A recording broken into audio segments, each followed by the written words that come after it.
My name is Elijah, and I will be presenting the Sideline Reporting Project. And without further ado, let's get right into it. Now, you may be asking yourself, what is sideline reporting? Well, don't worry, this is where I come into play. Sideline reporting is a very important role for broadcasting. They are important people who provide us, the viewers, with updates throughout the game, whether it's injuries, updates, or just general updates that is going on behind the scenes. You often see these reporters during halftime, before, and even after the game with interviews and coaches and players. For example, a question they may ask is at halftime is, Coach, what do you guys need to do to get back into the game? Or what do you guys need to do to keep the lead, for example? As you can see, the picture on the left is a great example of the GOAT almighty Patrick Mahomes II. I do not care what anybody says. Like, argue with the wall for all I care. Like, bro, Patrick Mahomes, the GOAT, is literally better than Tom Brady. That's why he's the GOAT! The GOAT! Next topic, we're going to be jumping in why sideline reporting is a lot more difficult than you think. Honestly, this job actually requires a lot of running, especially in football. For example, they have to run to the other team's sideline at certain points of the game that is being played to provide updates. I kind of feel bad for the reporters, as this is literally them after running.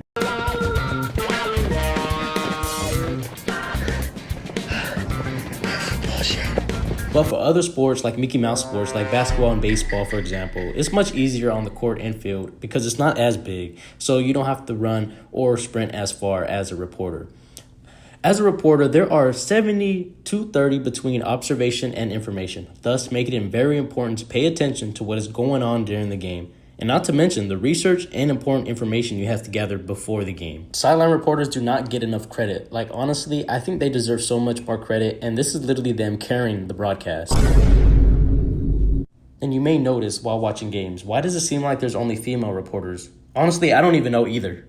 This might seem true, but there are male reporters as well, but women have been often underrepresented in this type of role. Over the years, the sports industry has been making an effort to show diversity, thus leading to more opportunities for women in multiple roles. Networks have been making some decisions to hire more women in on-air roles, which includes sideline reporting to reach a broader audience and change the demographics for the viewers watching at home.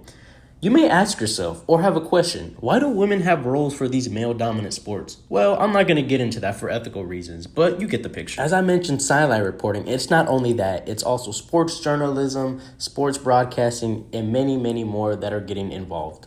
The next topic that we're going to get into is preparation that goes into sideline reporting. As I mentioned in the previous slide, that as a sideline reporter, you have to gather information prior to the game. This is to make things a lot more easier and smoother while reporting. An example would be is going through social media leading up to the game to see any developing storylines or personal information. They actually bring information that the commentators don't have. They can see the benches and coaches and have to pay really close attention more when on the sidelines. For example, why a field goal got blocked. It's your teeth, Reggie. I don't know whether to smile at you or kick a field goal, man. Hey, Reggie, it's good. It's all good. As a reporter, you want to spend the entire week learning about the team so that you have knowledge, personal intel, and unique stories to tell. Talking to the assistants and even the coaches will make things easier for you so you can get all the information gathered up. If you honestly think about it, being a reporter is actually really easy. Like, all you're doing is gathering information the whole week leading up to the game, asking a few questions for the coaches, and getting paid a decent amount of money while seeing the game live. If I was a reporter, this is how I would be acting like every day.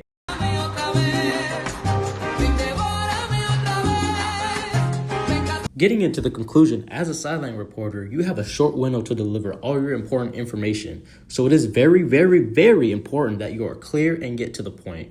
When delivering information or facts, it is best to avoid your personal opinions or biases just so you don't get canceled or anything. And if you don't know what cancel means, just to sum it up, this is how getting canceled will make you feel like.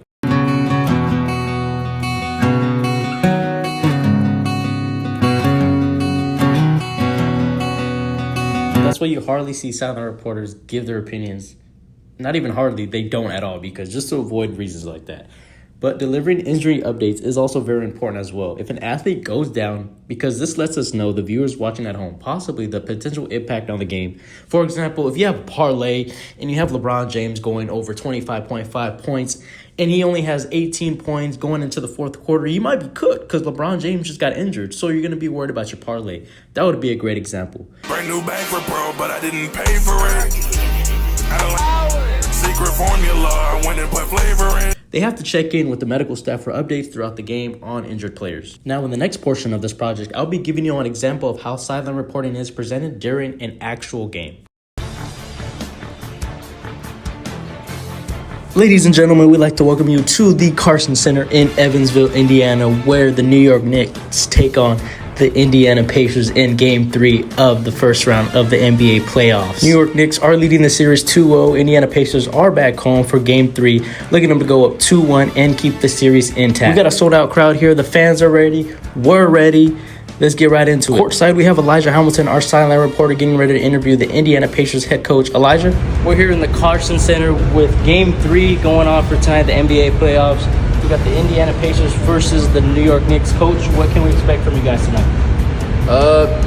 Just a regular game. We're going to treat it like a regular game. Even though it's the playoffs, we tell our guys, hey, this is normal. We've been training for this. We've been practicing workout after workout. We know what's coming. We know what the stakes are. And, yeah, we're in it to win it. The Knicks are up 2-0 in this series. You guys are back home for Game 3. What can we expect from the fans? What can we expect from the fans and just from everything that you've experienced so far while being here? I mean, the fans are going to be up on their seats. They're going to be ecstatic. They're going to be ready for a good game to watch. I know our guys are excited to see these fans ready. So if they give us some support, that would be pretty great. But they're going to see a good game out here. Appreciate it, Coach. Back to you guys. Coach, with the end of the first quarter, you guys went on a 10-0 run lead. What can we expect more going into the second quarter? I mean, the same thing. Tell our guys the same thing. Basket. And honestly speaking, we got that run because we're good on boards. I mean, we're banging boards exactly how we practice, and you'll see more of it, 100%. Tyrese Halliburton almost has a double-double already in the first quarter. He's just dishing out to his opponents. What have we seen from him and from his teammates? I mean, it's just vision, honestly. He sees the court, he sees everything on it, and he sees our guys open. And the assists come from that.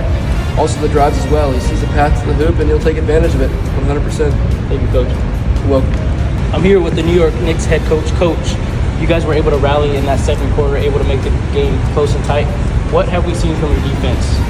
I mean, honestly, our guys have been stepping up in the first half. They weren't there, but we've got steals. We've got more boards now, honestly. We have a smaller team, so honestly speaking, we were able to get up and grab those boards pretty good. And I think it's our defensive game just been on it tonight. You guys have 36 points in the paint so far in the first quarter, or in the first half. What success have we seen in the paint versus the outside shots? I mean, honestly, we just found a way to score. Like, we've done a lot of spin moves, layups. It's exactly how we practiced. As long as we keep doing that, we're going to have some great inside success.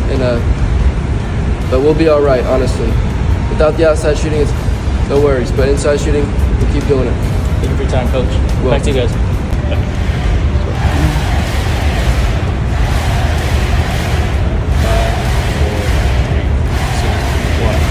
Tyrese, you guys were able to rally in this game. You guys were able to come back in the fourth quarter. You guys were down by 8. What did you see out there, and what made you guys, and what were you guys able to do to come back in this game? I mean, honestly, I put it all in my chemistry, my team's chemistry. We passed a lot. We saw each other a lot, and we took advantage of it. The next team, they didn't participate in a lot of defense, and we really took advantage and took that drive. Tyrese, you had 18 assists, which is a Pacers playoff record. Are we going to see more from this going on from now on, dishing your assists, or are you going to be more isolated and attacking the basket? Well, why not both, honestly? I mean, I've always been doing assists. I help my team out, kind of go along with the chemistry. That's what's needed. And I also do my part for the team. I score. So, I mean, I'm kind of both, really. Series is 2-1. You guys are back home, Game 4. What can we expect from you guys in Game 4?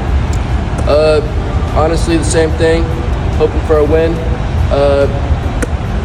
That's really it. Just nothing else. Just got to win. Put a hammer on it. Thank you, Tyrese. Back to you guys. Thank you, Elijah, for those amazing interviews. Well, folks, that's going to do it from Evansville, Indiana. The Pacers winning this game with a score of 106-98 over the New York Knicks, down 2-1 in this series. We hope you enjoyed today's broadcast on ABC, home of the NBA Finals, and we will see you guys next time.